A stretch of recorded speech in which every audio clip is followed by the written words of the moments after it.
আমি গুনাহ করি, গুনাহ থেকে বাঁচতে পারি না, কোনো পথঘাট পাই না, আমার অজান্তেই গুনাহ হয়ে যায়, গুনাহ করে ফেলি, তওবা করি, ক্ষমা চাই, কিন্তু গুনাহ হয়ে যায়। কি করব? আমার কি গুনাহ থেকে বাঁচার কোনো উপায় আছে, কোনো পথ আছে যে গুনাহ থেকে যেন বাঁচতে পারি? তখন ইব্রাহিম ইবনে আদহাম বললেন, হ্যাঁ আছে। কি আছে? 5টা জিনিস থেকে দূরে থেকে তুমি গুনাহ করবে। কয় জিনিস থেকে? 5টা জিনিস থেকে, মনে রাখবেন, আলোচনা পাবেন না। 5 জিনিস থেকে দূরে থেকে কি করবে? গুনাহ করবে। তখন লোকটা বলেন কি 5 জিনিস থেকে দূরে থেকে গুনাহ করা যাবে? কয় হ্যাঁ, তুমি যদি পারো তো গুনাহ করো। যদি এই 5টা জিনিস থেকে তুমি দূরে থাকতে পারো তাহলে তুমি গুনাহ করো। তখন লোকটা বললেন, আচ্ছা ঠিক আছে, বলেন। এক, যেহেতু তুমি পাপ করো, গুনাহ করো, তো আল্লাহর দেওয়া রিজিক খায়ও না। কার দেওয়া রিজিক খায়ও না? আল্লাহর দেওয়া রিজিক খায়ও না। তখন লোকটা থমকে গেল, বলেন কি? সব রিজিকই তো আল্লাহ, তো আল্লাহর দেওয়া রিজিক যদি না খাই তো খাবো কি? ওটা তো আমি জানি না।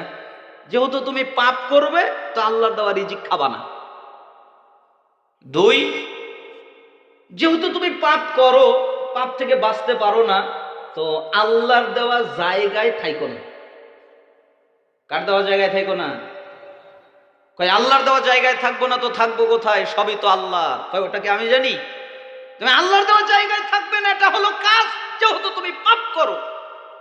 3, যেহেতু তুমি পাপ থেকে বাঁচতে পারো না, তো আল্লাহকে না দেখিয়ে পাপ করবা। পারবে না? আপনারা পারবেন না? আল্লাহকে না দেখিয়ে পাপ করতে পারবেন না? লোকটা তখন চমকে গিয়ে বললেন, বলেন কি? আল্লাহর চক্ষুকে ফাঁকি দেওয়া যায় না, আল্লাহ দেখবেন। ইব্রাহিম ইবনে আদহাম রেগে গেলেন। এরপরে বললেন, এই নামো খারাপ, তুমি আল্লাহর দেওয়া রিজিক খাও, আল্লাহর দেওয়া জমিনে থাকো, আবার আল্লাহকে দেখিয়ে দেখিয়ে পাপ করো, তোমার লজ্জা করে না? তোমার তো লজ্জা করা উচিত। আল্লাহর দেওয়া রিজিক খাও, আল্লাহর দেওয়া জমিনে থাকো, আবার আল্লাহকে দেখায় পাপ করো, তোমার তো লজ্জা করা উচিত। তোমার শিক্ষক দেখবে, এজন্য তার সামনে পাপ করো না। তোমার বাপ মা দেখবে, তাই তার সামনে খারাপ কাজ করো না। তোমার সম্মানিত কোনো লোক দেখবে, তাই তার সামনে খারাপ কাজ করো না।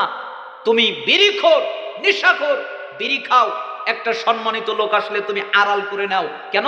সে যেন তোমাকে না দেখে, তুমি তাকে লজ্জা পাও। আর যে আল্লাহ তোমাকে দেখে, তুমি ওই আল্লাহকে লজ্জা পাও না। নেমো খারাপ, আবার বলো পাপ করব।